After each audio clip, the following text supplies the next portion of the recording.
E Eu tinha esquecido como é que pedia para participar, você acredita? você sabe que a minha mãe pediu, né? Eu podia ter deixado ela entrar ao invés de você. Olha, eu acharia totalmente compreensível. Já aproveita e manda um beijo para ela, maravilhosa. Né? Ela E ia me estamos aqui. matar se eu deixasse esse erro do dedinho dela, de Não, ia fato, nada, ia ser acontecer. ótimo. Eu acho que a gente tem que implementar o Instagram. Vou fazer uma crítica aqui à plataforma, tem que permitir mais pessoas, que aí a gente entra nós três e fala de tudo.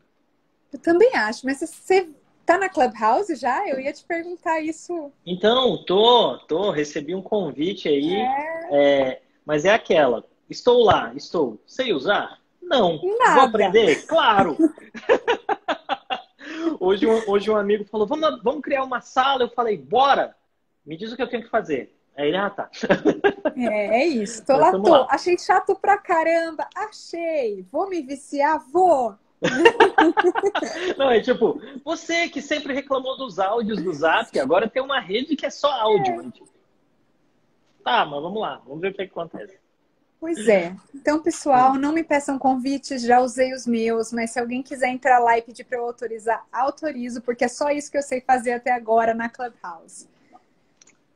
Tem como fazer isso, de autorizar? Eu não sabia. Tem, é bem legal isso, porque aí, vamos contar para quem ainda não conhece. A Ah, Clubhouse é uma rede social nova que começou no fim de semana. aham. Antes disso, eu nem sabia o que era a Clubhouse. Ah, Em tese, só para pessoas de prestígio que recebem convites, nós. A gente podia tirar um print fazendo assim. né?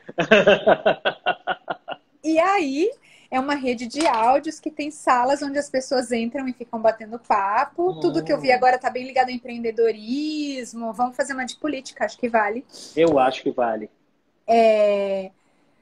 Mas cada pessoa que entra tem direito a 2 convites e depois vai liberando outros convites à medida que você vai abrindo salas, que você vai ficando mais ativo na Hum, rede. legal. Mas pessoas que estão na sua lista de contatos telefônicos, se pedirem para entrar, elas ficam lá pendentes e você pode autorizar. Então, hoje eu já autorizei algumas pessoas, apesar Hum, de eu ter chegado no limite dos meus convites. legal, legal. Eu não sabia fazer isso não, vou ver se alguém pediu. Se você estiver na minha lista de contatos telefônicos, eu te autorizo. Não É sei como isso. fazer, mas vou descobrir e autorizo. Pode E deixar. aí, assim, você só pode autorizar quem você confia efetivamente, porque o seu nome fica vinculado ao da pessoa lá. Opa, Então, assim, se a pessoa fizer alguma merda ali bobagem. na rede social, o seu nome, você é o responsável por ela, em Tá, tese. Entendeu? repensando aí, você, se fez alguma bobagem, não faça, eu não vou te autorizar, então. É isso, é isso. Mas vamos Ai, ver ai. como é que é, né? Não, vai ser legal, vai ser legal. Mas não viemos aqui para falar de Clubhouse, viemos para É falar de Big verdade. Brother. Tá. Né? Eu tô no grupo daquelas pessoas que não assistem Big Brother, então é um grande problema. Porque Eu eu vou tô te sendo confessar, atropelado pelas pessoas falando de Big Brother o tempo e todo. pelos memes, né? Eu te É, confesso que faz assim, eu gostava de Big Brother há 21 anos atrás, eu assisti até a Grazi, mais ou menos, tá. Sabrina ali, sei lá, 3, 4 anos. Aham. E aí depois para nunca mais. Mas eu confesso que ontem eu assisti, porque que loucura, né? Ah, bom E que saber. loucura, mas tá bom. Deu para mim, assisti ontem, achei um Resolvido. absurdo aquilo. Acho que tinham que. Sou contra a censura, mas acho que em algumas situações isso devia ocorrer. E é isso. Mas eu tô entendendo os memes de hoje. Se Tá, você eu não quiser, faço depois eu te ideia. explico. Eu descobri, a grande coisa que eu descobri é que a Glória Pires não é a mãe do Fiuk, porque eu vi um vídeo dela falando que não era a mãe do Fiuk. Eu achava que ela Agora, era a mãe do Fiuk, sendo bem honesto. Mas tudo achava? bem. Eu Não, ela não é a achava, mãe do não Fiuk. sabia. Não, Apesar não, de ela que. não é a mãe do Fiuk. A última é que o Fiuk é o Michael Jackson, undercover, Tá, ok. tá? Acho que eu vou falar de. Vamos falar de política. Vamos falar de Porque não política? vai rolar. Eu não vou conseguir. Não Você tem essa sabe que agilidade. a nossa audiência tá boa até, sabe? Então, acho que se a gente Então quiser vambora. continuar falando de Big Brother, tá tudo bem, mas acho que o pessoal veio aqui para falar de política. Bom, esse é meu amigo Creomar. Eu acho que ele dispensa apresentações, mas farei mesmo assim, porque esse vídeo ficará no YouTube depois. Então, Creomar de Souza, ele é CEO e fundador da Dharma Political Risk and Strategy. É um profissional de relações governamentais e analista político, atuando nesse mercado nos últimos 15 anos. Ele é professor universitário, doutorando do Instituto de Relações Internacionais da Universidade de Brasília. Atuou no CNPq nos processos de controle e verificação dos recursos utilizados por bolsistas de mestrado e doutorado no país. Foi bolsista do Departamento de Estado do Governo dos Estados Unidos e Visiting Faculty na Universidade da Flórida em 2009. E observador internacional convidado pela Embaixada dos Estados Unidos da América para acompanhar as eleições presidenciais de 2016. Pena que não foi agora, né? Poxa, ia ser legal, mas 2016 foi muito rico também. Essa teria sido... Eu costumo dizer que 2016 serviu para eu deixar de ser russoniano e virar hobbesiano. Então, eu falei, não, Rousseau não, vamos de hobbies e vamos nessa. Mas foi muito rico. Eu tenho uma amiga, Krista, ela é jornalista da Christian Society e ela começou a cobrir o Congresso, o Capitólio, no dia 1º de janeiro. Uau, que legal! E aí ela estava lá no dia daquela confusão. E agora ela criou um perfil só para contar o dia a dia dela lá. Depois eu vou indicar aqui para vocês, porque é muito legal. Muito legal, eu quero também. Ela é muito legal e além dela ser inteligentíssima, ela tá vivendo essa experiência muito maluca que foi esse comecinho aí. Bom, continuando aqui no currículo do Creomar, que ele foi muito modesto, mas ele ocupou cargos de alta gestão na reitoria da Universidade Católica de Brasília de 2012 a 2019.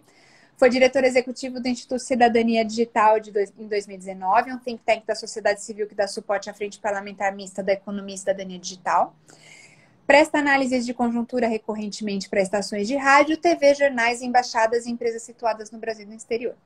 O Creomar fazia lives diárias, das quais a gente vive em abstinência, mas ele passou a fazer as análises para a CNN e ele nos brinda com a imagem e voz e conteúdo quase que diariamente, né? A gente tem conseguido ir numa frequência boa. Eu tô também no My News, né? Acho que é legal lembrar. Muito legal. Eu escrevo no My News todas as quintas e gosto muito, é uma experiência muito rica também. E sempre que o pessoal me chama, a Gabi, a Mara, a turma lá me chama, a gente está no My News também.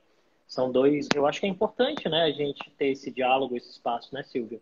Acho que é importante, por exemplo, isso que você faz aqui no Instagram, de trazer esses temas, de colocar as pessoas para pensarem, para refletirem. É muito importante. É importante para a nossa vivência como democracia mesmo.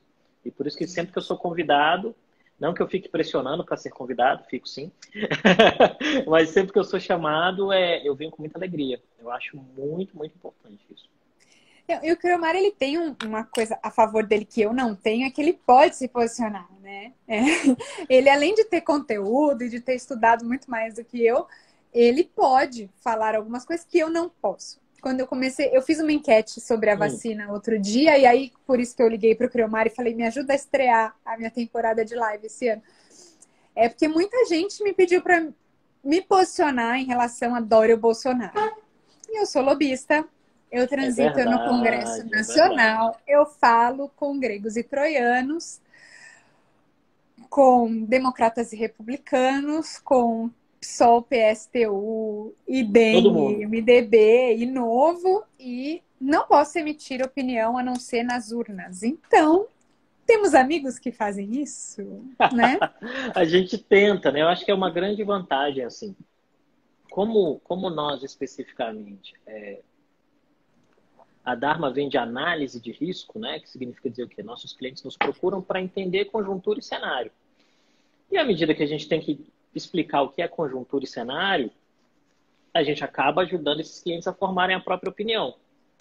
E eu acho que isso é importante, porque no nosso caso, como não tem uma atuação no sentido de defender uma causa, mas muito mais uma tentativa de compreender os posicionamentos, acaba que tudo é feito com tanta transparência e abertura que a gente consegue conversar com todo mundo, né?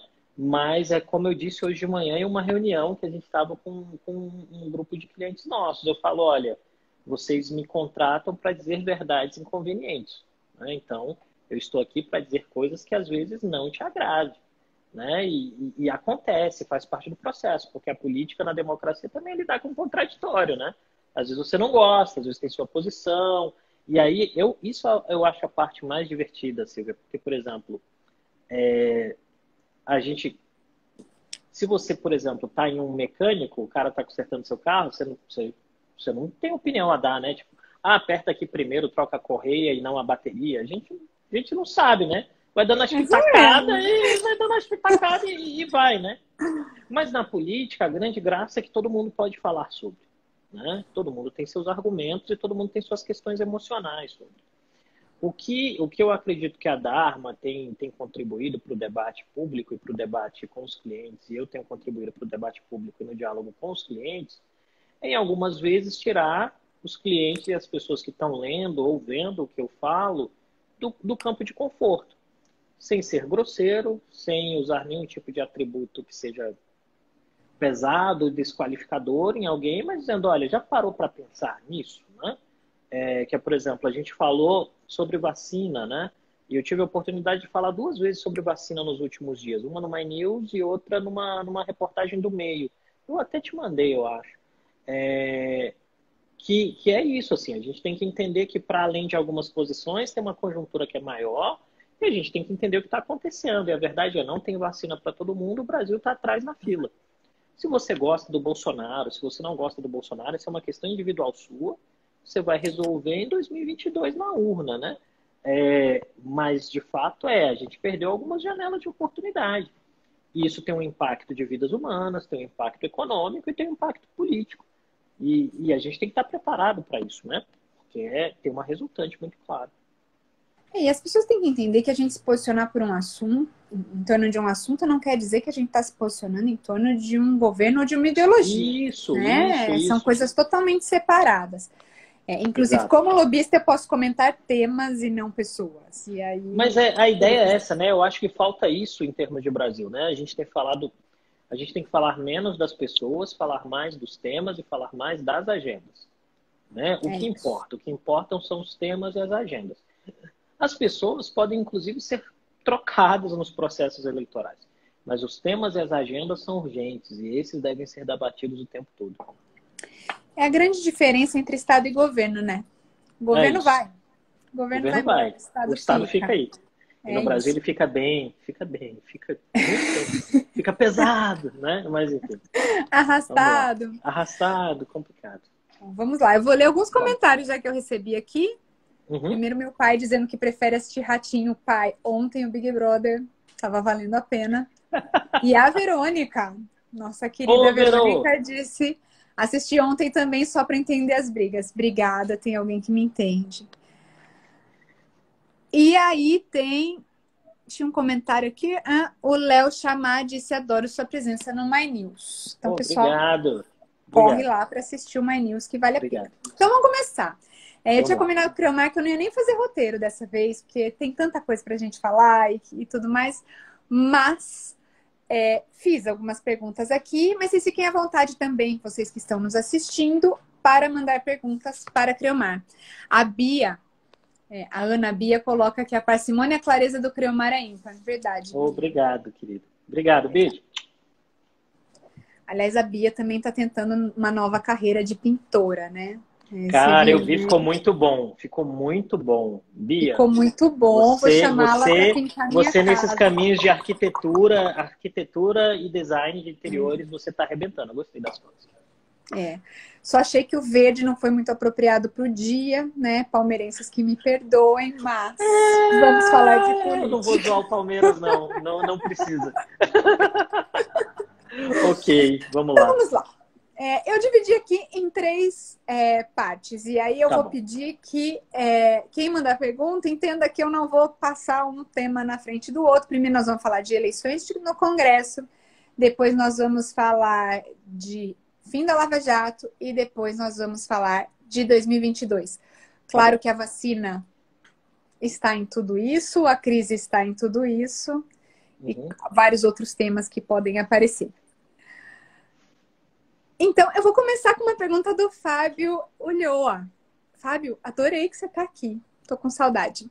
Bom, as novas presidências da Casa do Legislativo alteram o cenário político nacional? Eu acho que ela abre bem tudo O que que eu a ia gente precisa perguntar conversar? aqui, né? Eu vou adicionar uma pitada aqui de pimenta de tá tudo bem pro Bolsonaro? Boa, Silvia. Então, você que tem essa experiência boa de congresso, de rodar aqui a Esplanada, sabe que nunca está tudo bem para quem está na cadeira do executivo, né? Sempre tem alguma dificuldade. Eu creio que para o presidente Bolsonaro é óbvio que ele venceu uma batalha, né? A forma como o Lira venceu a eleição, a forma como o Pacheco venceu a eleição, né? O Pacheco ganhou a eleição com os votos da esquerda. Os senadores deixaram muito claro para onde iam votar. O Lira ganhou a eleição com possivelmente alguns votos da esquerda também, mas aí tem o voto secreto, né? A turma fala no palanque que não ia votar, mas depois vota. Mas na previsão foram dois, né? Eu vi naqueles bolões dos grupos que a gente tá, tem um cara, eu não vou citar o nome dele aqui porque não tem autorização, mas ele mandou ali de manhã, ele falou, olha, Câmara, Senado Isso, 57, Câmara 300, e deu é isso. 57 a 302, então. 302, é isso, foi bem emblemático. A nossa previsão aqui estava bem perto também. E a gente estimava que era 80% de chance de primeiro turno em ambas as casas. Eu creio que mudou a situação para o Bolsonaro. Quer dizer, mudou no sentido de que se o governo normalizar, isso quer dizer, o governo quer entregar agenda, pauta, fazer política pública, é o melhor dos caminhos, porque ele tem um presidente da Câmara e um presidente do Senado alinhado, tem maioria simples em ambas as casas, o que é um pulo para uma maioria em caso de emenda constitucional, é mais fácil de manobrar. Qual é o problema aí? Bolsonaro não foi eleito para ser um presidente normal, né? Bolsonaro foi eleito com uma pauta que é antissistema político. Bolsonaro foi eleito para desconstruir o sistema político. E a narrativa dele é uma narrativa de dizer que está tudo errado e de que ele não consegue entregar porque não deixa entregar. À medida que não tem mais o Rodrigo Maia para impedir que seja entregue, que foi escolhido inimigo, né, a contragosto do presidente, ele vai ter que arranjar antagonistas novos. Eu acho que um antagonista potencial novo vai ser a mídia, né? Que é um antagonista velho novo, vai bater na mídia. E se o governo tiver alguma dificuldade para avançar alguma pauta que seja muito importante, não me surpreenderia algum embate entre Bolsonaro, Lira, Bolsonaro e Pacheco. Eu acho que não vem de agora, né? Não vai acontecer agora. Vai demorar, porque aí é o processo de ajustes, né? O governo prometeu um monte, os parlamentares votaram nos candidatos do governo. Agora o governo tem que começar a entregar o que prometeu.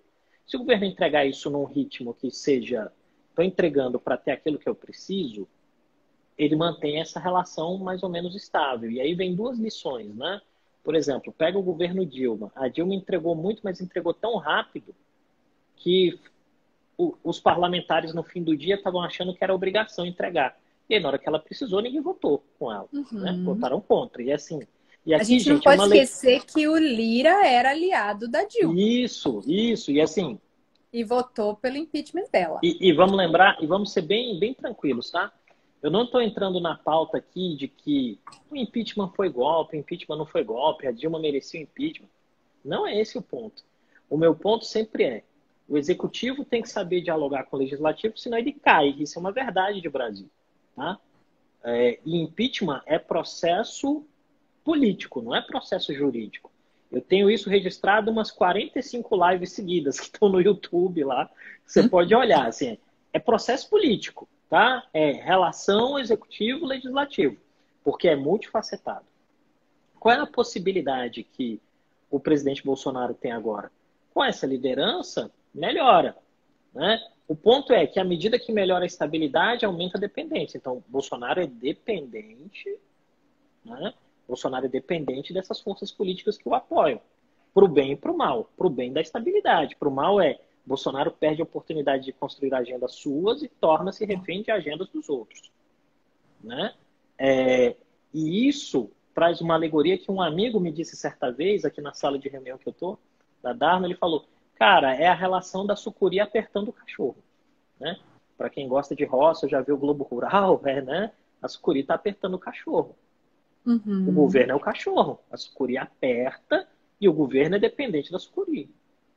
E aí é preciso saber se o governo vai ter a possibilidade de fazer esse diálogo, né? que na economia a turma chama de custo transacional da relação, né? O custo transacional da relação vai se alterando.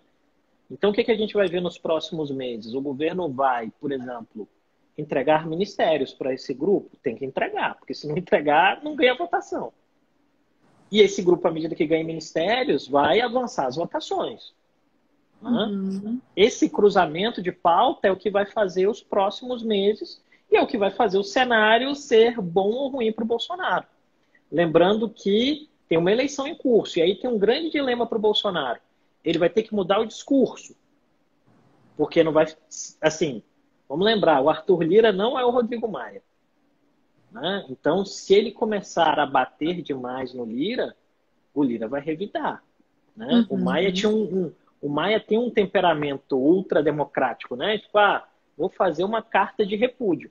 O Lira não vai fazer carta de repúdio. O Lira vai para cima.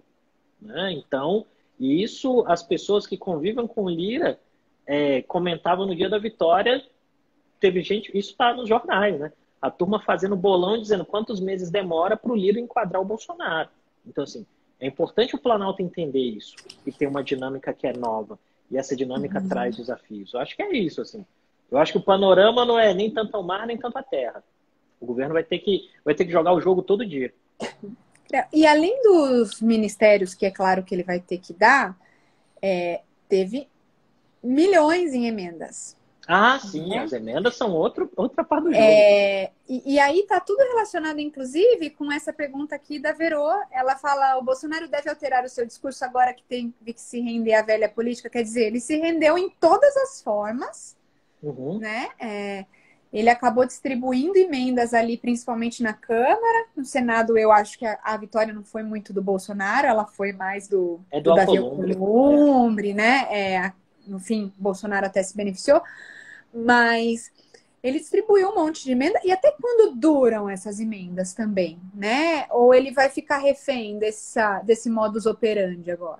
Eu creio que duas coisas são importantes, Silvia. A primeira o Bolsonaro vai mudar o discurso, mas não vai ser agora, porque tem que lembrar que tem um componente importante aí. O apoiador padrão do Bolsonaro mudou de 2018 para cá. Isso quer dizer, Bolsonaro ganhou muitos votos de uma classe média, sobretudo urbana e de cidades médias, que estava muito preocupada e tinha uma indignação muito verdadeira com a degradação da gestão pública, com corrupção, e com a degradação de uma série de pautas e agendas do ponto de vista de costumes também. E essas demandas são legítimas, tá? Às vezes as pessoas querem fazer uma análise dizendo que um grupo não tem o direito de ter... Sim, as pessoas têm o direito de ter demandas se elas estão dentro dos marcos legais. E combate à corrupção estava dentro dos marcos legais. A estabilização da situação no que dizia respeito a alguns tipos de comportamento, como a criminalidade, estava dentro dos marcos legais. E essas pessoas queriam uma reação, elas queriam uma resposta. E essa resposta não foi bem dada por grupamentos de esquerda, como, por exemplo, a questão da segurança pública, o papel das polícias e por aí vai. À medida que Bolsonaro ganhou a eleição com esse grupo foi indo embora. Né? Isso não está muito preciso nas pesquisas, porque as pesquisas dão só a porcentagem fria. Mas quando você vê na página 2 da pesquisa os grupamentos sociais que tendem a apoiar o Bolsonaro, tem uma desidratação dessa classe média urbana, né? E de outros grupamentos mais prósperos do ponto de vista econômico. E eles foram substituídos pelos mais pobres, que passaram a receber auxílio emergencial. Então, o auxílio emergencial virou uma política pública de socorro a 60 milhões de brasileiros, talvez mais, mas virou também uma política de socorro à popularidade do presidente. Né? No interior do Brasil, em várias localidades, o auxílio emergencial virou dinheiro do Bolsonaro. E isso explicou uma subida de popularidade do presidente. Mas explicou assim também uma degradação do presidente. Assim como a Bolsa Família era o dinheiro do Lula. Né? E aí tem um crescimento e depois uma degradação. E essa degradação do auxílio emergencial está vinculada à diminuição da popularidade, está vinculada à diminuição do valor do auxílio entregue. E isso é normal, tá? Isso acontece em todo lugar do mundo. Se você for à França, as regiões mais pobres da França, que recebem mais apoio governamental, são regiões que votam mais em partidos que entregaram esses apoios. Se você for no Reino Unido, a mesma coisa. É assim toda democracia competitiva. Não tem nada diferente no Brasil nesse aspecto. E aí o que me parece hoje o governo tem que ter uma reação rápida para impedir a degradação dessa popularidade. Essa reação tem que vir com vacinação massiva e rápida, isso é um dilema, retorno do auxílio emergencial em algum sentido e ampliação de uma agenda que entregue resultados para outros setores, como, por exemplo, a agenda de reformas, né? E essa dificuldade, e essas me parecem ser as dificuldades, porque para avançar nessas 3 agendas, o governo precisa do Congresso.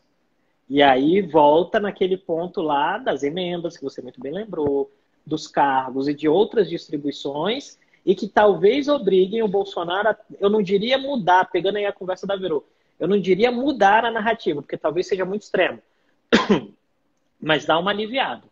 Não dá para bater no Congresso na mesma velocidade que se batia antes, mas possivelmente dá para bater no PT, né? Que é uma saída. Então, e o PT? E a esquerda? E a Globo? O Bolsonaro possivelmente vai fazer uso de algum novo tipo de antagonista, porque o Bolsonaro precisa de antagonistas, né? Ele sente conforto no confronto. Então ele tem que encontrar um novo alvo de confronto. E ele vai ter que ser muito cauteloso, porque ele se aliou a muita gente agora, né? Então, esse é um dilema, porque o Lira prometeu tudo para todo mundo, né? E aí tem uma pressão sobre o Lira, porque ele tem que entregar as pautas que ele prometeu para cada um dos grupamentos políticos dentro da Câmara, pelo menos daqueles 302 que o apoiaram, né? Tem uma pressão sobre o Bolsonaro, que tem que entregar tudo para todo mundo que diz que ia votar no Lira, porque ele disse que ia entregar alguma coisa. Então, o dilema não é fácil. E aí me parece que a questão é muito mais de ritmo de entrega. Isso quer dizer, o que eu vou entregar, mas também quando e como eu vou entregar. O governo vai ter que, se o governo quer ter um futuro tranquilo, ele vai ter que fazer as entregas em um ritmo que mantenha a fidelidade, entendeu? Sabe aquela história de... Tinha uma piada quando eu era garoto, que era assim, o garoto ia sair, né, ia pedir para sair pro pai. Eu falava, pai, me dá 20 reais. Aí o pai respondia, por que você quer 10? Mas eu falei 20. Olha, toma 5 e me devolve 2,50. Né? O governo vai ter que encontrar a forma de virar para o Congresso e dizer, peraí, por que você pediu 10? Não, mas eu pedi 20. Toma 5 e me devolve 2,50. A questão é, o Congresso vai aceitar? Provavelmente não. Né? Provavelmente isso vai ser uma dificuldade. A gente está falando tudo isso num momento em que o presidente já admitiu que o país está quebrado. Eu não vou nem entrar nessa fala, porque eu acho que ela tem um monte de questões. Admite que o país está quebrado, precisamos de vacina, e existe uma crise aí entre vacina para setor público, vacina particular e no SUS, e privada e pública e tudo mais. E aí ele está ainda tentando achar um lugar aí nesse discurso. Então não tem dinheiro para isso, precisa recuperar da crise, precisa dar auxílio emergencial e ainda precisa pagar o apoio. É isso. Assim, eu acho que tem, vamos dizer assim, o cenário não é bom. O cenário não é bom para o executivo. Porque o nível de promessas foi muito alto e a capacidade de entrega é pequena. Tem até uma pergunta aqui, né? Sobrou algum para as reformas, né? Do Lucas. Assim, isso a gente vai descobrir com o tempo, tá? Porque aí, 2 marcadores são importantes. Tanto o Lira quanto o Pacheco não querem que o governo naufrague. Né? Isso eles deixaram muito claro nas falas e nas atitudes da primeira semana. Eles não querem que o governo naufrague. Mas eles não querem também que o governo fique muito independente, muito robusto a ponto de não precisar deles. Então, o que a gente tem? Por isso que eu estou insistindo muito na lógica de ritmo. É o compasso. Como você entrega? Que é, por exemplo, uma fala que é muito importante do Rodrigo Pacheco foi: a gente precisa encontrar uma solução política para o teto de gastos e para o auxílio emergencial. Solução política, gente, é alterar o marco legal para que a expansão do auxílio emergencial não vire crime de responsabilidade. A questão é, vai ter espaço para isso? Né? Vai ter consenso para isso? A gente vai ter que construir esse consenso, tem que construir esse espaço. Esse é o desafio, esse é o grande dilema. E a gente não pode esquecer que nessa corrida, e a gente ainda vai falar de eleição, para eleitoral, tem o Bolsonaro, mas tem o Lira também, né? Ele precisa se eleger. O Pacheco tá liberado da próxima. O Pacheco tá liberado. Mas o Lira precisa se eleger e ele não pode carregar a impopularidade do Bolsonaro se ela realmente for lá para baixo, né? É isso. E tem duas coisas importantes, né, Silvia, que você muito bem lembrou com a questão, com o ponto o Lira tem que se eleger. A primeira envolve a própria agenda do Lira. A gente não sabe para que ele vai se candidatar, ser governador de Alagoas, ser senador, ser deputado. A segunda é a sobrevivência do próprio grupo político do Lira em Alagoas. Porque é isso, Porque né? o pai dele já não se elegeu na última. Isso, o grupo Não pode político esquecer dele tem que disso. sobreviver, né? E aí vamos lembrar, o estado de Alagoas é um estado pequeno, é um estado não rico, por assim dizer, mas é um estado que tem pelo menos 3 grandes famílias políticas, né? Os Collor, os Calheiro e os Lira. E como diz a Suelma, os Liras são muito robustos em termos competitivos no curso do tempo. Eles têm a capacidade de vencer esse embate contra os Calheiro e os Collor, né? Então, ele tem a própria agenda. E aí vai dizer, eu vou tomar uma medida impopular aqui porque ajuda o governo, mas como isso afeta o meu dia a dia lá, no diálogo com o prefeito de Maceió, no diálogo com o governo do estado, eu quero ser governador, eu quero que um nome meu seja governador, todas essas agendas vão se cruzando. Então, o jogo é muito, muito complexo. Eu não sei quem acompanha, mas eu acompanho o Instagram e o Twitter do deputado Arthur Lira. E aí, hoje de manhã, a primeira coisa que ele coloca, olha, fim das eleições, estou aqui com o prefeito de Maceió. Então, Isso. assim, o primeiro momento dele foi construir essa relação com o prefeito de Maceió, que é muito ligada ao Collor. Sim, é né? isso. Então, assim, ele precisa disputar esse espaço ali, né? E tem que construir a agenda. E eu acho que esse é o ponto, assim. Quando a gente fala que a resposta fácil seria dizer, olha, o governo ganhou, tá tudo bem. Mas essa não é a resposta exata. A resposta exata é o governo conseguiu uma vitória, mas a consolidação dessa vitória exigirá do governo capacidade de ação nos próximos 2 anos. Isso porque o governo, teoricamente, também tem interesse em ser reeleito. Então, esse é um dilema, isso vai se colocando a cada dia. E aí a gente tem que lembrar que se tem uma coisa que o governo Bolsonaro demorou a aprender, foi a fazer interlocução política. Essa é a primeira grande vitória política do governo Bolsonaro feita pelo governo de fato, porque a reforma da Previdência foi construída pelo Rodrigo Maia. Né? Aí é que eu vou te fazer uma pergunta. Vai. Ele aprendeu a construir? Eu não sei se ele aprendeu, mas tem uma galera que aprendeu. Alguém aprendeu, né? Assim, aí vem um ponto. Eu acho que tem uma junção de fatores. O presidente talvez não tenha aprendido, mas o Luiz Ramos aprendeu. O Ramos aprendeu a fazer. De outro lado, a demora do Maia em escolher um sucessor, porque nenhuma vitória... Vamos fazer uma alegoria futebolística aí. O Maia acreditou que ele ia conseguir concorrer. Isso. Vamos fazer uma alegoria futebolística. Ninguém ganha de 7-1 só porque é bom. Né? Você ganha de 7-1 porque o outro lado está uma tragédia também. E assim, a vitória do Lira, que é um 7-1 em cima do Maia, tem a ver com a habilidade do Lira em construir coalizões e votos e com a inabilidade do Maia em escolher o sucessor, porque o Maia achou que ia levar. Ele achou que ia ser candidato. E na hora que ele viu que não ia ser candidato, ao invés dele indicar alguém, ele falou, gente, agora vamos conversar para definir. E aí o Lira já estava com a candidatura. Já estava na rua. O Lira estava na rua em novembro. Né? Em novembro o Lira disse que era candidato. Foi ao Palácio do Planalto e disse, e aí, vocês querem que eu seja seu candidato?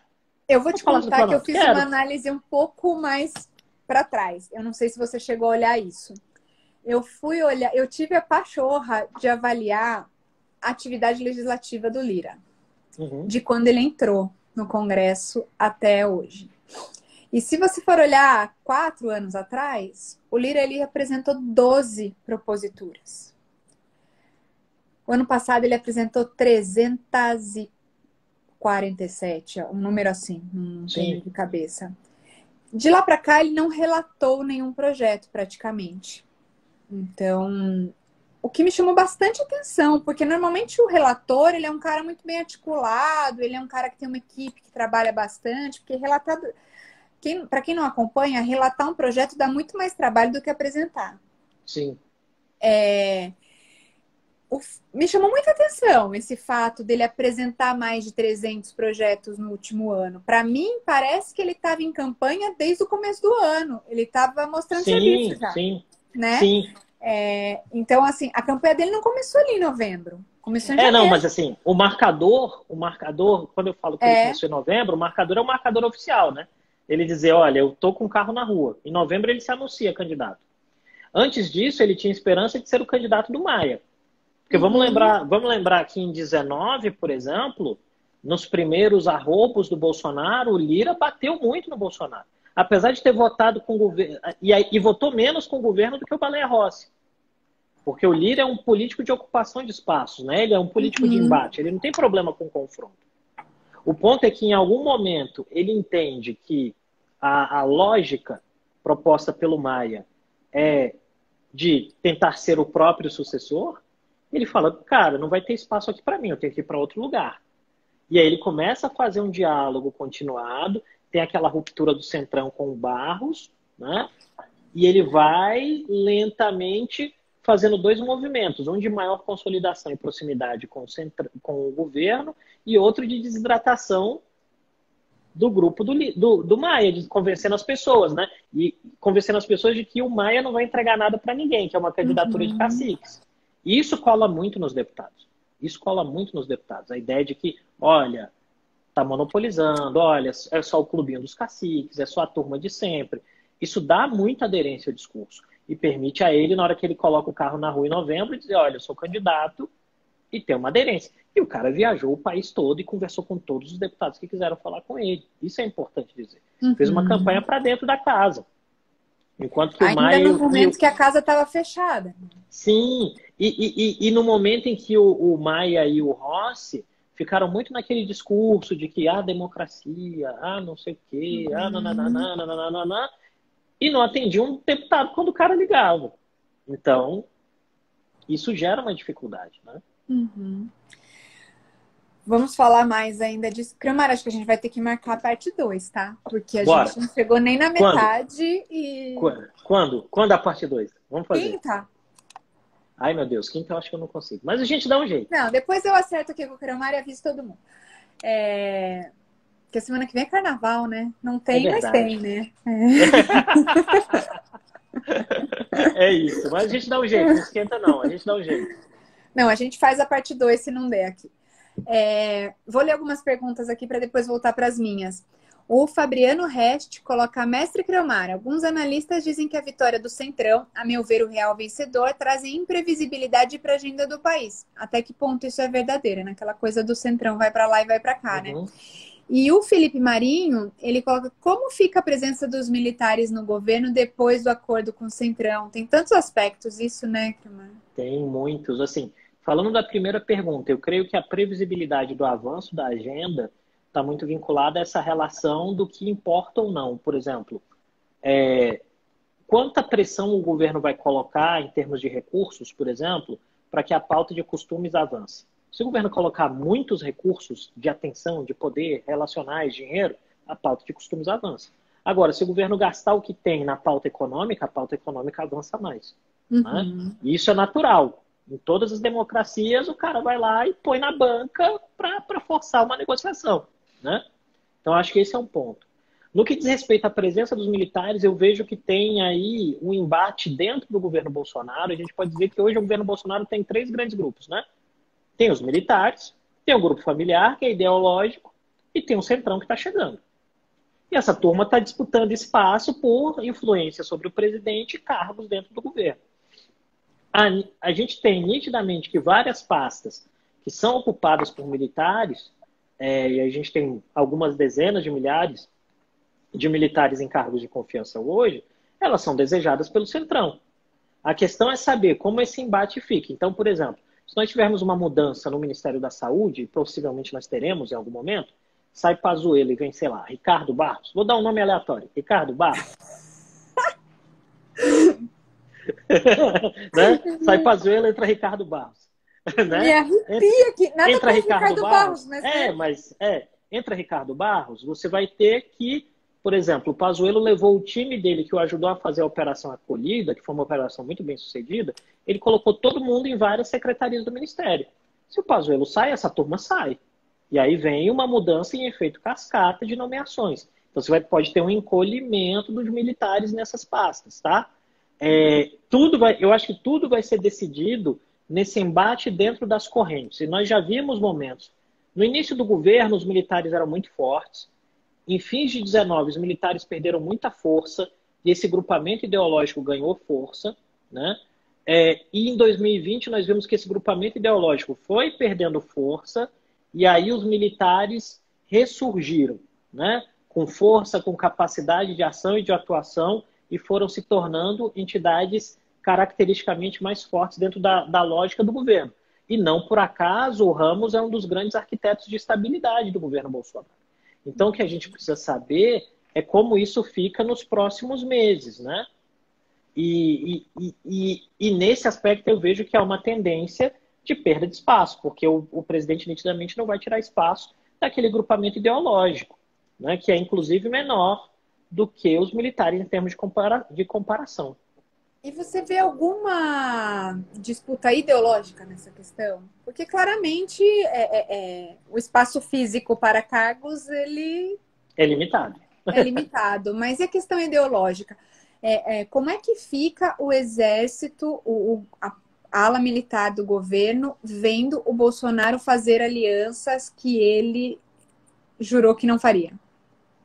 Olha, eu acho que tem um grande desafio, né, para os militares, que é o seguinte: os militares embarcaram, sobretudo os generais da reserva, embarcaram nesse governo a partir da ideia de que esse era um governo que seria diferente dos outros, sobretudo no ponto de vista moral mesmo, assim, de não compactuar com determinados estratos da política.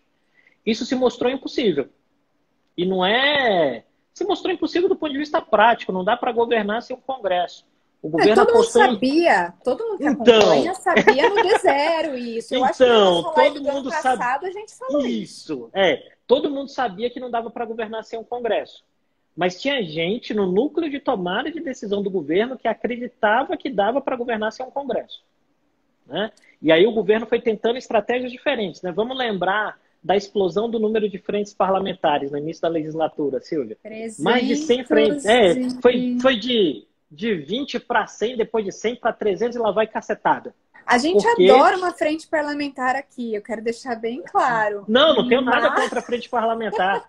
Já ajudei até a montar algumas, né? E tal. É tranquilo, mas assim, o ponto é, o governo jogou muita expectativa na ideia de que seriam grandes partidos temáticos no Congresso. Isso não funcionou. Depois o governo foi para o confronto. Isso não funcionou. Agora o governo vai para a acomodação. Eu acho que a acomodação vai funcionar.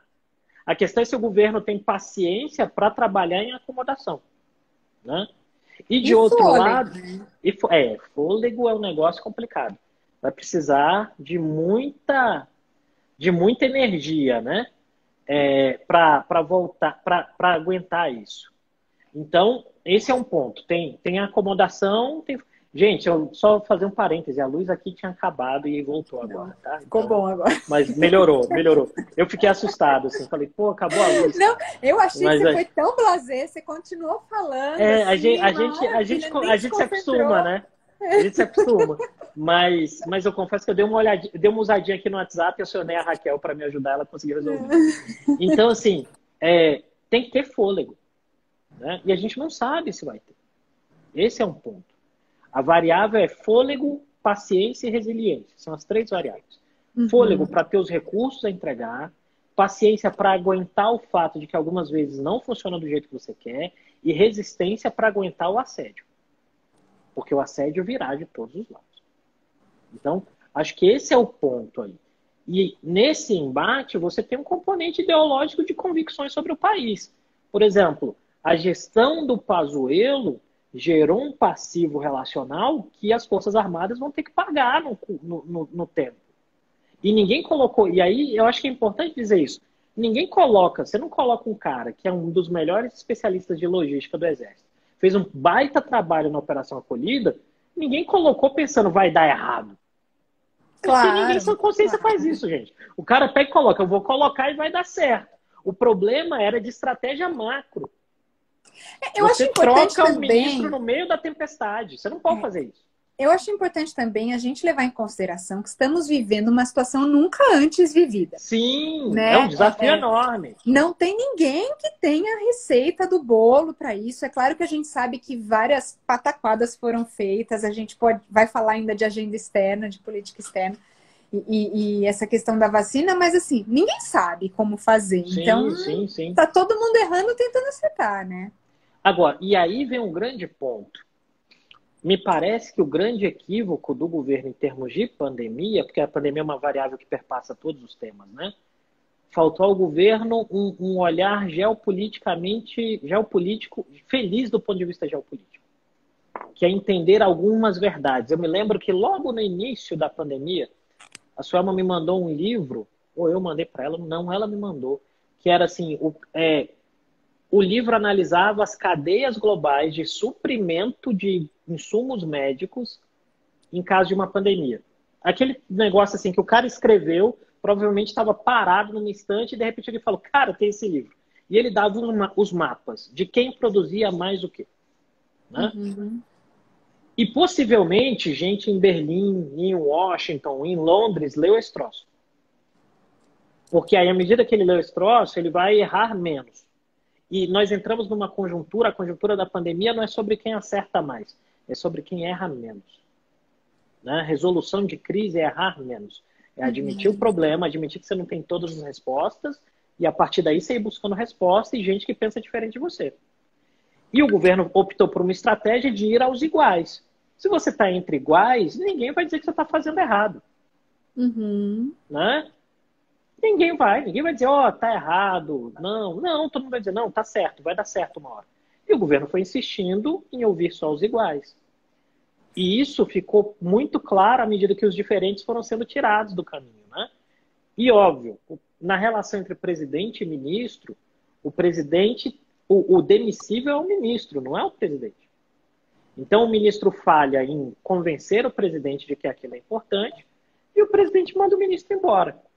O ponto é que chegou em algum momento que me parece que os equívocos estratégicos explodiram no rosto do governo e o governo ficou, cara, por que isso aconteceu? Porque a gente errou lá atrás. Esse é o primeiro governo a ter uma tragédia explodindo na sua cara? Não. Mas essa é a tragédia do nosso tempo. Então você gera uma situação que é, cara, eu tenho que reagir rápido. Né? E, E eu acho que a tem crise uma outra arrebentou o Trump, né? característica. Eu acho que tem uma outra característica essa tragédia, né? A gente passa por crise de 2 em 2, 3 em 3 anos. O Brasil, né? A gente é Sim. mestre em lidar com crises. Mas sempre é algum pedaço da sociedade, né? Algum Isso. grupo que acaba sofrendo com essa crise. E a pandemia não, ela assolou todos de forma muito igual. E aflorou as desigualdades também, né? Aflorou as desigualdades. Então, E isso vai gerando uma situação que vai contra tudo aquilo que a gente busca do ponto de vista neurolinguístico mesmo, né? Porque te gera instabilidade, incerteza e incômodo. Porque o nosso cérebro é programado para buscar conforto, certeza, né, e previsibilidade. A gente vive em busca dessas três coisas. E a pandemia colocou a gente em rota de colisão com isso. E vira o que virou. Então, o governo está remando para tentar resolver algo que é bastante duro, é bastante difícil. bom, voltando ao tema eleições e congresso, eu vi que a Bia pediu aqui para a gente falar de agenda China e 5G. Eu vou deixar para a parte 2, porque a gente fala de agenda de política externa depois. Vamos tentar só fechar essa questão congresso. Eu vi muito essa semana, e você mesmo acabou falando, o nome do Renan Calheiros. Eu não. Não, você acabou de falar do Calheiros aqui, a hora que falou nas famílias de Alagoas. E o que me surpreendeu foi o tanto de situações antigas e nomes antigos que esse momento político trouxe de volta. Então, a gente ouviu falar muito de Calheiros, a gente ouviu falar muito de Gilberto Kassab, que são nomes que, para o público em geral, estavam até esquecidos. Né? Não eram nomes que apareceram no último ano. E aí a gente também viu algumas situações que devem interferir muito nas eleições, a gente deixa para falar das eleições na próxima parte, mas a traição do MDB e do DEM também definiram, também foram situações muito importantes nessa definição do cenário e das eleições aí no Congresso. Vamos falar disso? Bora. O que isso leva a uma nova composição do Congresso? Também tem um outro fator que é bastante relevante, que é um apoio da esquerda ao Baleia Rossi, que antigamente era inimaginável, quando a esquerda poderia, inclusive, apoiar a Luiz Erundina, né? Por que eles deram esse tiro? Por que eles fizeram esse apoio que muito provavelmente não seria o vencedor? Quer dizer, apostar num cavalo perdedor e que não era o natural. De onde veio Então, isso? eu acho que tem duas coisas importantes. A primeira é que o movimento do Renan, né? Ou melhor, o movimento do MDB, talvez inspirado pelo Renan em relação a Tebet, tem muito a ver com uma espécie de troco, né? Vamos lembrar, Simone Tebet perdeu a disputa interna do MDB 2 anos atrás para o Renan e votou no Alcolumbre. E dessa vez ela veio na ideia de que assim, não, águas passadas, né? E provavelmente rolou esse papo numa reunião interna, na hora que ela virou a candidata, a galera, não, águas passadas, vamos aí, tá tranquilo. E aí, tudo bem, os dias passaram e um dia ela acorda e a galera fala, então, lembra a candidatura que a gente te apoiou? A gente não te apoia mais, não. Deixaram ela no mato sem cachorro, né? E isso me parece que tem um componente interno do MDB. De outro lado, possivelmente para algumas lideranças do MDB no Senado, a forma como o governo passou por cima da regra da maior bancada foi bastante ofensiva. E aí não me surpreenderá, por exemplo, se as lideranças busquem apoio, por exemplo, do Renan para dar uma apertada. Eu acho que o Renan pode ser o cisco no olho do Rodrigo Pacheco. Todo aquele discurso de parcimônia, de construção de consenso, o Renan pode ser o cara que vai ser o cisco do olho. Mesmo porque ele tem a própria agenda dele em Alagoas. E aí tem um elemento importante. O reflexo do embate eleitoral em Alagoas no Congresso. Porque é Lira presidente da Câmara, né? E Renan, teoricamente sem cargo, mas importante dentro do MDB, em um contexto em que há interesses familiares no governo do Estado. Então, isso vai gerar um elemento. Do ponto de vista do Baleia Rossi, eu creio que o apoio do PT em específico foi um apoio sem entusiasmo, né? Tanto que o apoio ao Baleia Rossi ganhou por 4 votos lá dentro do embate interno do PT. Porque tem uma grande questão. Se o PT apoia um nome como o Rossi, aí vem o dilema para o que seja Frente Ampla em 2022, dependendo do nome que o PT apoia, arrebenta a narrativa de que foi golpe, né? Porque é isso. Você vai apoiar o cara que votou a favor do impeachment, então não foi golpe, você admite. E aí como é que você fala isso para o eleitorado? Né? É importante lembrar até alguns antecedentes, né? O Wagner Rossi, pai do Baleia Rossi, foi ministro da Dilma. E aí caiu por causa de um escândalo. Hoje besta, vamos. Nada como o tempo, não é verdade? Nada como o tempo, né? Para mudar a perspectiva. Falar nisso, deixa eu fazer um teste. Quem não segue, siga o Collor no Instagram. Eu sigo o Collor no Instagram, no Twitter. Coisa mais divertida do mundo. E ele faz piada com a situação do impeachment dele, porque hoje em dia seria inimaginável alguém cair por causa da Elba e tudo mais. Da Elba. Mas ele é tão divertido e ele se posiciona sobre todos os temas ali. Eu virei fã dele, eu quero que ele faça uma live comigo já. Preciso... Aliás, senador... Vamos articular isso aí.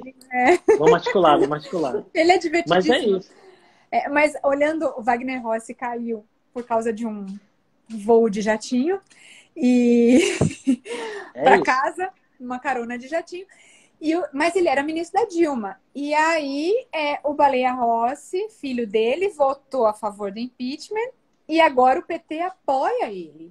É maluco isso. O jogo é muito... O jogo é muito complexo, né? Não dá para dizer... Acho que esse é um ponto importante para quem está assistindo a gente. Em uma democracia que você tem 2 partidos, é muito fácil você definir lados em temas, ou é mais fácil? Em uma democracia com mais de 30 partidos no Congresso, isso é muito difícil, né? E aí essa narrativa, e aí vem um dilema para o eleitor, porque a narrativa feita para o eleitor não é a narrativa do bastidor. No bastidor, os caras estão fazendo acordos e dialogando em temas que você não entende. Eu acho que essa é a dificuldade, por exemplo, para essa turma que foi eleita dizendo que quer fazer a nova política. Porque os caras chegaram no Congresso achando que não precisam conversar com as pessoas. E, gente, se você não conversa com ninguém no Congresso, você não aprova nada. Você não aprova nada.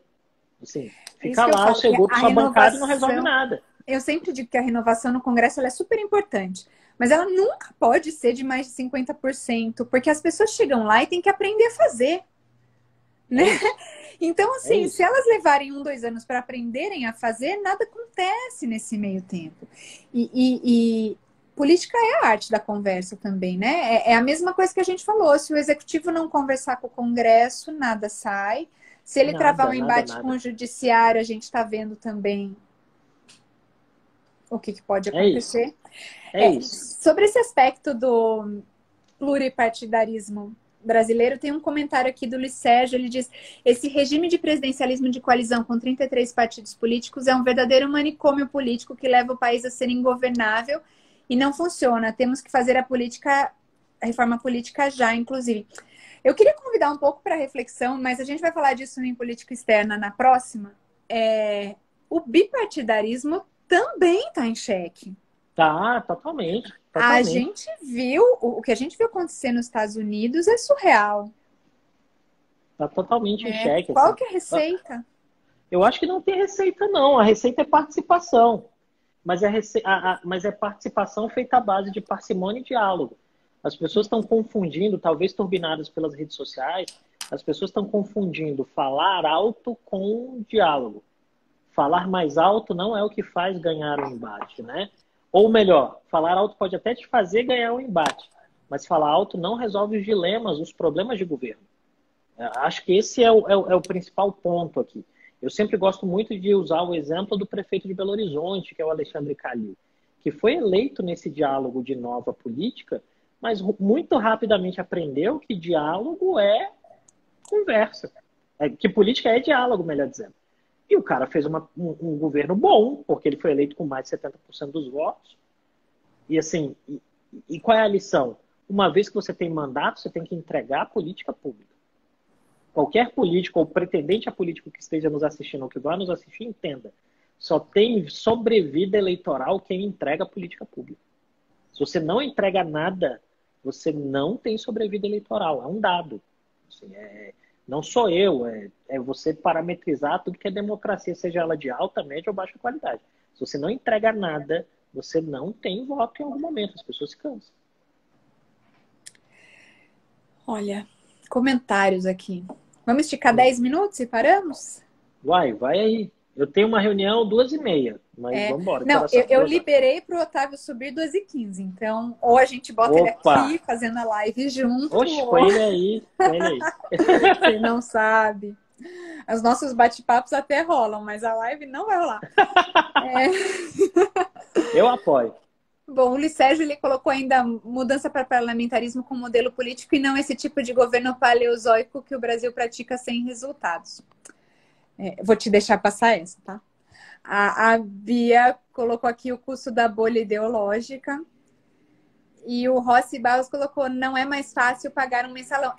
Esses comentários, eles vêm ao longo da live. E aí, às vezes, a gente não consegue saber exatamente sobre qual tema que foram. O Vinícius, ele coloca, salvem a live, por favor. Vinícius, a live fica aqui no IGTV. E ela vai para o canal da Think Brasil no YouTube no fim do dia. Inclusive, como a gente vai fazer a parte 2, para quem está assistindo agora ou depois, se quiser deixar embaixo dessa live perguntas para a parte 2, prometo fazê-las. E ainda o Vinícius coloca, Criomaro, um exemplo de profissional, um dia eu chego lá. Eu não sei se você conhece o Vinícius. Obrigado aí pelo elogio. Eu não me considero um exemplo de nada, mas agradeço, assim, também não vou ter a arrogância ou a falsa modéstia de de não agradecer elogio. Eu agradeço, vamos embora, estamos aí, à disposição sempre. O Lucas Carizato coloca perfeito Creomar. Falar alto ganha o embate, mas vencer o embate não significa conciliar e a base da democracia é a conciliação de interesses. É isso aí, É Lucas. isso. Lucas, vou te apresentar o Lucas logo. Por favor. Lucas tem um pouco do meu amor já. Para fechar, respostas rápidas. Ai, meu Deus. Reforma política, sai? Eu posso dizer que sim, só não preciso dizer quando, né? Nem o que vem dentro dela, né? É isso! Nem se ela é a versão light ou a versão plus. Porque premium. reforma a gente tem feito. A gente fez uma em 18, fez uma mini reforma em 18, que eu achei que foi boa. Então, assim, sempre vai ter reforma. Mas, assim, o eleitor... Eu gosto das versões light de reforma. Sim, são boas. Eu acho que elas têm... Porque toda reforma, quando ela vem muito pesada, a chance dela passar é pequena e o impacto dela é muito grande também. E acaba que a gente não consegue avaliar muito o que vai acontecer antes. Essas versões light, elas vêm trazendo melhorias contínuas, né? Aquela atualização do iOS, né? É passo a passo. É passo a passo. Reforma tributária. Reforma tributária? Sai. Isso, né? Mas depende do que você pensa, né? Gente, desculpa, mas todas essas eu vou dizer, sai, mas depende. Eu acho que vem uma reforma tributária esse ano para acalmar o mercado, mas eu não acho que ela vai ser grande. Talvez venha aí uma unificação de tributos e os caras vão chamar de reforma tributária. Aqui nós chamamos de racionalização tributária. Talvez tenha uma racionalização tributária e as pessoas vão chamar de reforma, que não vai significar necessariamente diminuição de tributos, tá? Diminuição de tributos, então. CPMF. CPMF eu acho que não tem clima hoje para CPMF. Hoje não tem, né? Mas daqui a uma semana... E aí, nessa onda, sai a prorrogação do auxílio emergencial? Eu acho que sai uma prorrogação do auxílio. Assim, isso influencia nas eleições? Se o auxílio durar até 22. Se o auxílio durar até 22. A questão é, o auxílio vai durar até quando? É o fôlego. Se o auxílio durar até muito perto das eleições, é tudo que o Bolsonaro precisa. Aí o dilema a oposição é quem mais pressiona hoje no Congresso por uma retomada do auxílio. Né? Só que sabe que dar o auxílio pode pavimentar o caminho, mas aí é a escolha difícil. Você vai deixar 60 milhões de brasileiros à míngua? Né? Vai ter que ter auxílio, gente. Não tem jeito. Né? Vai ter que ter. A questão é o tamanho e a duração. Acho que esse vai ser o acordo. Eu vou te fazer uma pergunta agora. Eu sei que você odeia Lá vem. Esse tarô da política, sabe? Astrologia da política. Então, enfim, vamos lá. Astrologia da política. Para onde vai Maia? Não, eu acho que nem Maia sabe para onde vai. Sendo bem honesto, né? O Maia fez um investimento muito forte. Né? Ele acreditava na ideia de um DEM, que era uma direita ilustrada, aberta ao mercado, e ele foi atropelado. Então, eu creio que ele está naquele exato momento em que ele está estudando qual o próximo passo. Porque tem implicações, né? Muitas! Assim, o mandato não é dele, o mandato é do partido. Vai sair, o partido vai aliviar, vai ter um acordo de cavalheiros, assim, o ACM Neto vai dizer, não, pode ir, Rodrigo, leva o seu mandato, ou vai para a justiça. Né?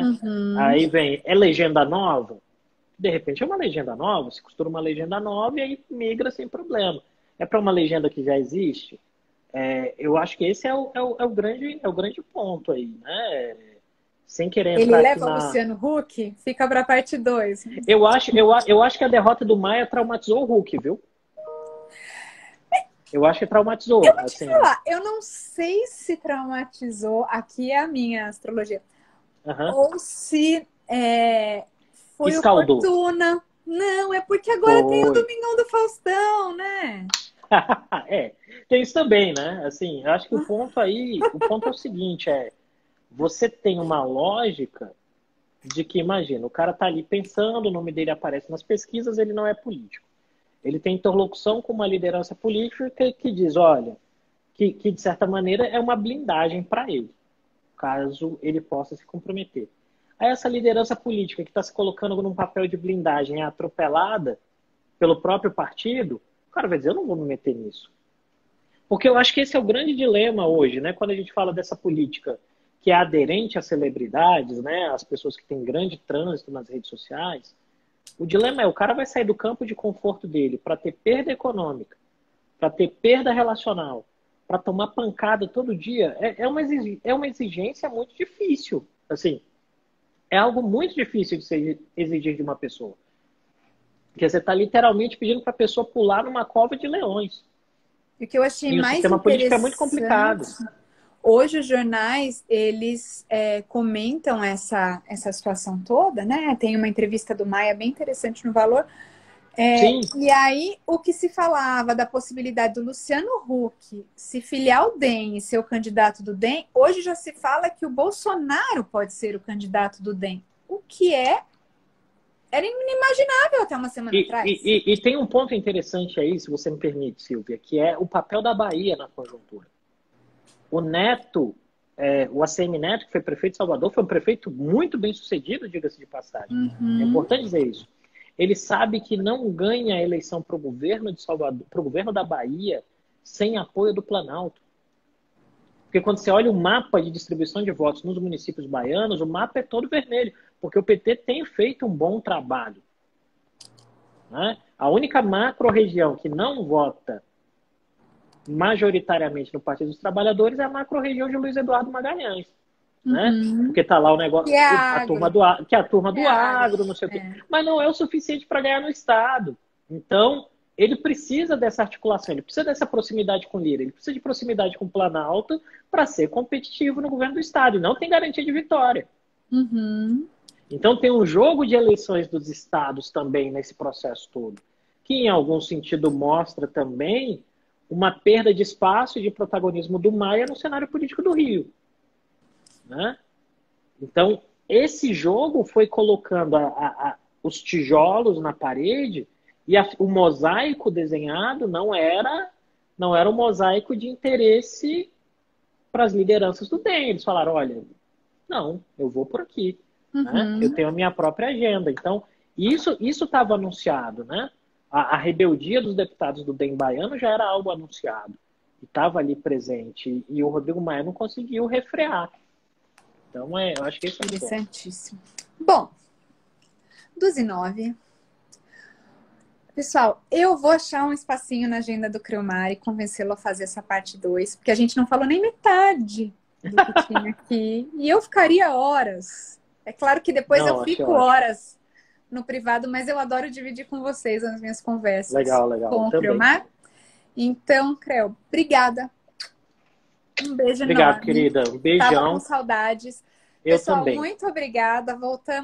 Começamos com o pé direito aqui a nossa segunda temporada. Temos muitas novidades por aqui, mas agora eu vou tratar de trazer essa segunda parte para vocês. Vamos construir, vamos fazer. Eu só não consigo essa semana, mas a gente vai conseguir uma agenda e vai ser bem legal. Tudo bem, a gente faz logo. Beijos. Tá bom. Obrigada. Beijo, tchau. Valeu, tchau. gente. Um abraço. Peraí, deixa eu...